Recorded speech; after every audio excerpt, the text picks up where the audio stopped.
ये सीरीज़ में हम सितंबर 1 से लेकर 7 तक हर साल न्यूट्रिशन वीक न्यूट्रिशन मंथ मनाते हैं और हर साल ये मंथ में एक नया थीम भी रहता है।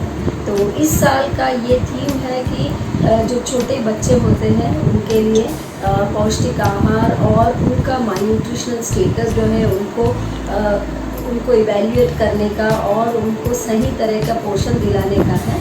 और दूसरी बात यह है कि जो सारे लोग हैं उनमें अपने अपने घर में पौष्टिक आहार पाने के लिए छोटे छोटे पौधों को, जैसे हम किचन गार्डन कहते हैं, वो मेंटेन करने का भी एक थीम है इस साल का।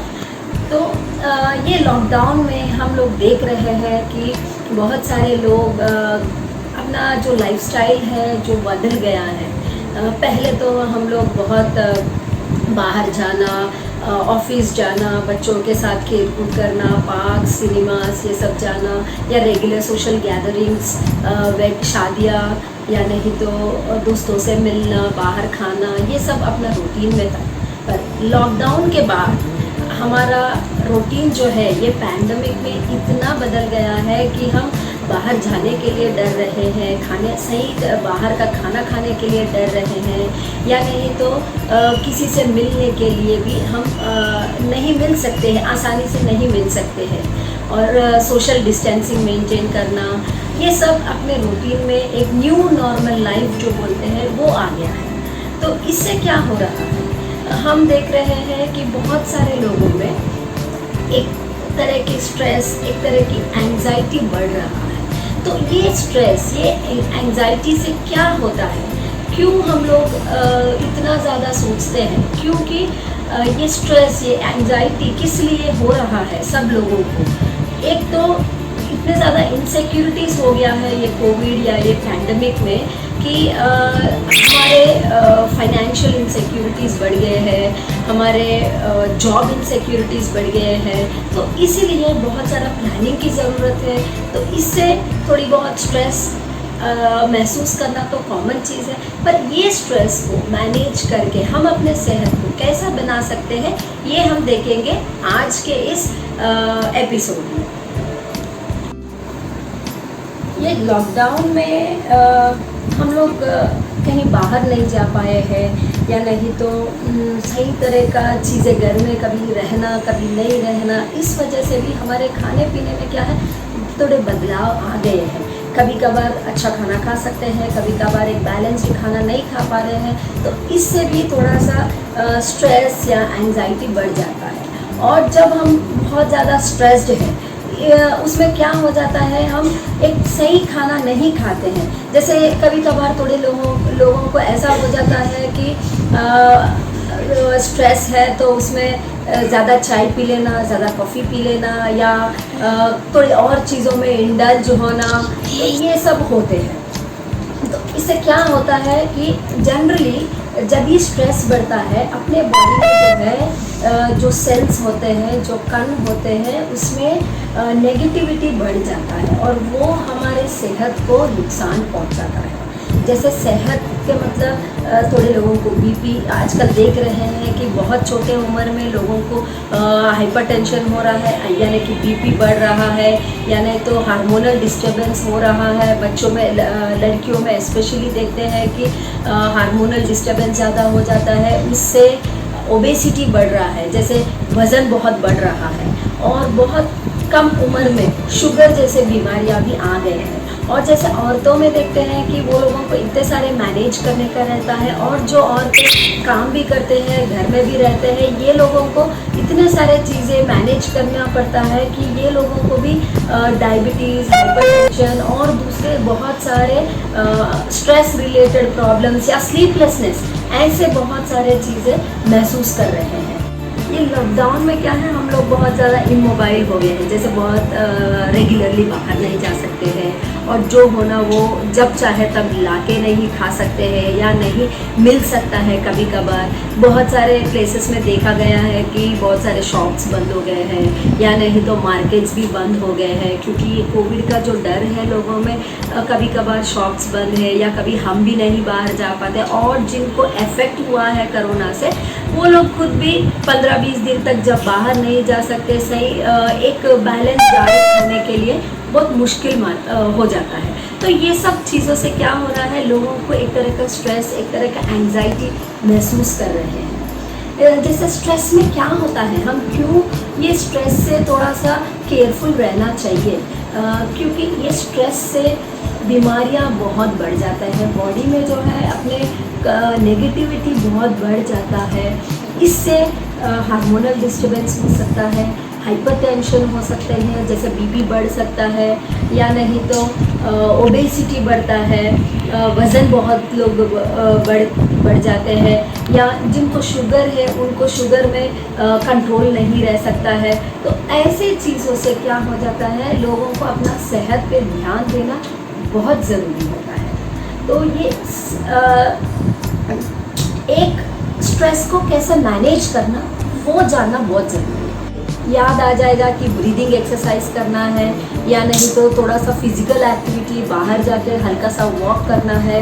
और नींद, अच्छी नींद रहना एक बहुत अच्छी चीज़ होती है। मिनिमम दिन में 6 से 8 घंटे जब सोते हैं, उससे हमारे सेहत को बहुत सारा, जैसे एक कार को गैरेज में बेचते हैं, वैसे अपना बॉडी भी एक तरह का रेस्ट जब लेना है वो होता है अपना स्लीप टाइम। वो अपना गैरेज जाना जैसा होता है, जो एक बार पूरा रिपेयर होके फिर बाहर आता है, जो इसीलिए हम सुबह सुबह एक बहुत अच्छा फ्रेशनेस महसूस करते हैं।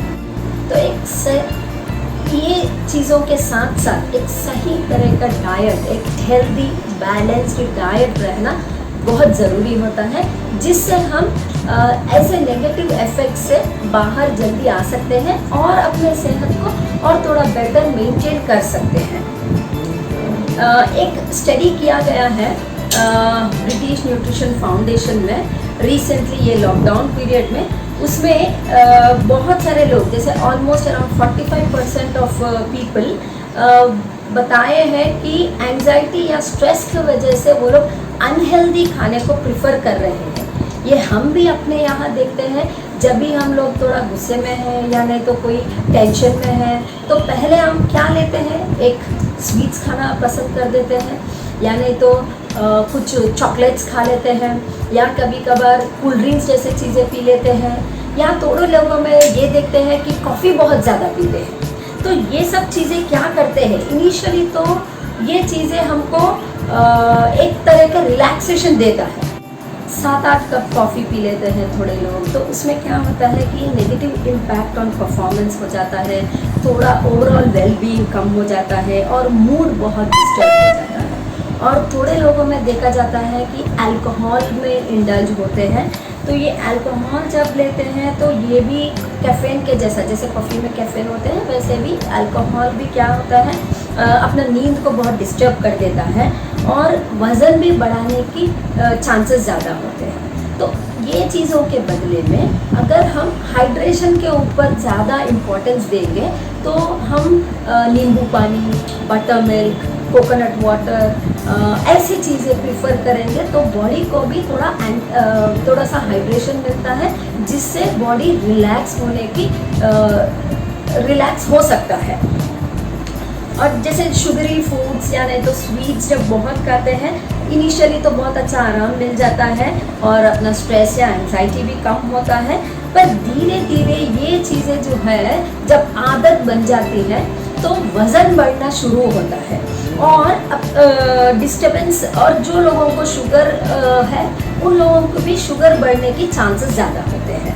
तो इसके बदले में हम क्या कर सकते हैं, जो हम स्ट्रेस लेवल्स कम कर सकते हैं, जैसे कि फ्रूट्स एंड वेजिटेबल्स, जो अपने नेचर में इतने ज़्यादा कलरफुल फ्रूट्स या वेजिटेबल्स हैं, ये सब पूरे एंटीऑक्सीडेंट्स भर के रहते हैं। जैसे अपने बॉडी में जो सेल्स होते हैं, ये सेल्स बहुत सारे अनवांटेड चीज़ों को रिलीज़ करता है, तो ये सारे चीज़ों को जब हम बॉडी से निकालना है, ये एंटीऑक्सीडेंट्स हेल्प करता है।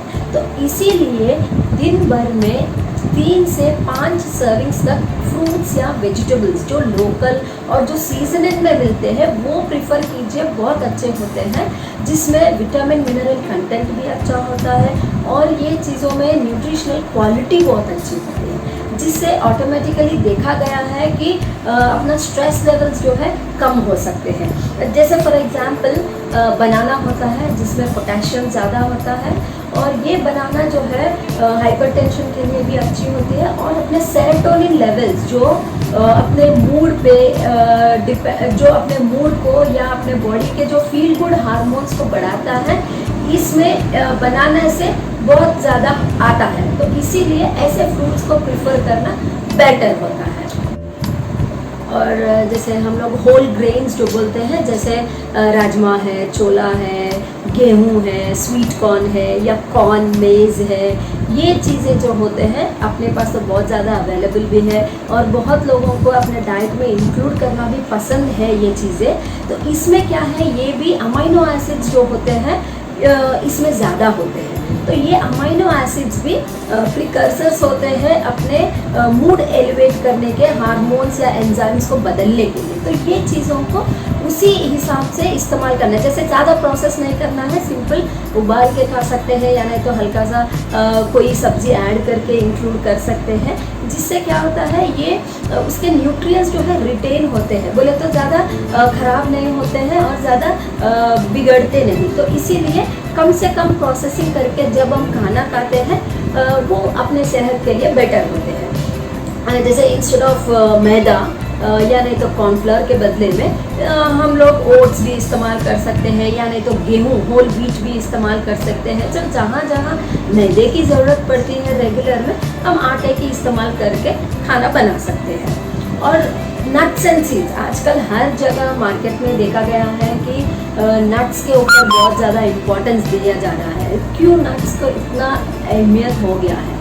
एक उसमें ओमेगा 3 फैटी एसिड्स जो है ज़्यादा होते हैं। ये ओमेगा 3 फैटी एसिड्स अपने बॉडी में स्ट्रेस लेवल कम करता है, ब्लड प्रेशर को मेंटेन करने के लिए हेल्प करता है, और ये भी अपने मूड एलिवेटिंग हार्मोन्स में इम्प्रोवाइज करता है। तो इसीलिए नट्स जैसे कि बादाम है, अखरोट है और काजू है, पिस्ता है, ये नट्स को रेगुलर जो अपने मार्केट में मिलते हैं, ये नट्स को इस्तेमाल करना बहुत अच्छी चीज़ होती है।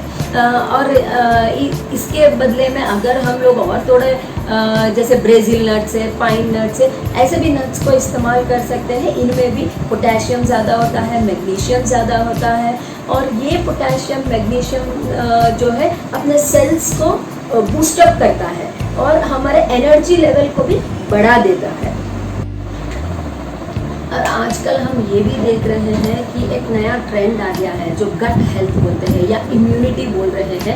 हर जगह ये कोविड के टाइम में या नहीं तो ये पैंडेमिक में हम अपने इम्यूनिटी को कैसे बूस्ट कर सकते हैं, कौन से वो फूड है जो इम्यूनिटी बूस्ट करता है।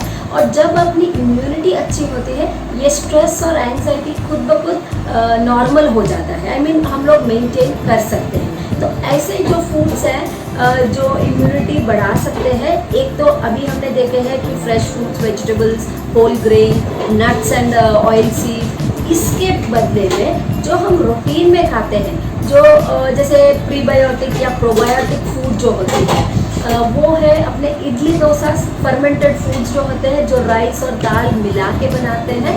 इसमें क्या है, एक तो वो जो बैक्टीरिया बनती है वो हमको विटामिन देती है, और उसके अलावा जो अमाइनो एसिड कॉम्बिनेशन होती है अपने सेहत को जो भी इम्पॉर्टेंट प्रोटीन्स बनाने के लिए ज़रूरी है, वो सब न्यूट्रिएंट्स मिल जाते हैं। तो हफ्ते में 2-3 बार तो भी ऐसे चीज़ों को अपने डाइट का पार्ट बनाना बहुत ज़रूरी है। और दूसरी चीज़ दही, जो बहुत सारे लोग पसंद भी करते हैं, तो दही को भी रोज़ 1 या 2 कप खाएंगे तो एक तो हमको अच्छे प्रीबायोटिक मिल जाता है, और दूसरी चीज़ क्या है कि अपने गट हेल्थ को हम बूस्ट कर सकते हैं। ये गट हेल्थ जो है अपना पूरा बॉडी का इम्यूनिटी ये गट हेल्थ पे डिपेंड करता है। तो ये हम जो फाइबर खाते हैं, ये प्रीबायोटिक फूड जो खाते हैं और ये फर्मेंटेड फूड जो खाते हैं, उससे हमको हमारे गट के जो बैक्टीरिया होती है, जो अच्छी वाली बैक्टीरिया, यूजफुल बैक्टीरिया बोलते हैं, इनको सेहत मिलते हैं और ये हमारे बॉडी के डाइजेस्टिव प्रोसेस को बेहतरीन कर सकता है। तो लास्ट टेक होम मैसेज ये है ये सेशन का कि स्मॉल फ्रिक्वेंट मील्स जब हम खाते हैं बॉडी में हम अपने हाथ को या डाइजेस्टिव सिस्टम को अच्छी रेस्ट दे पाएंगे और वज़न बढ़ना, बीपी बढ़ना या नहीं तो शुगर लेवल बढ़ना, ये सबको मैनेज अच्छी तरह से कर सकते हैं। और बैलेंस्ड डाइट, हर मील में ये कोशिश करना है कि हम डिफरेंट कलर्स अपने डाइट में इस्तेमाल कर रहे हैं और पोर्शन साइज जो है सही तरह के हैं। और फूड्स लाइक एग्स हैं, पम्पकिन सीड्स है या नहीं तो सनफ्लावर सीड्स है, ऐसे नट्स को हम लोग अपने डाइट में इस्तेमाल कर सकते हैं जिसमें ओमेगा 3 फैटी एसिड ज़्यादा होते हैं और ये हमको बहुत आसानी से अवेलेबल भी होते हैं। और ग्रीन टी, आजकल हर जगह तो फैंसी है कि ग्रीन टी पीने का, तो ये ग्रीन टी से भी थियानिन बोल के एक जो सब्सटेंस होती है जिससे एंटी एंजाइटी और कामिंग इफेक्ट मिलता है बॉडी में, और ये भी अपने बॉडी में डोपामाइन जो फील गुड हार्मोन होते हैं ये केमिकल को बढ़ाता है। तो इसीलिए ऐसे चीज़ों को हम अपने खाने में रेगुलर इंक्लूड करेंगे।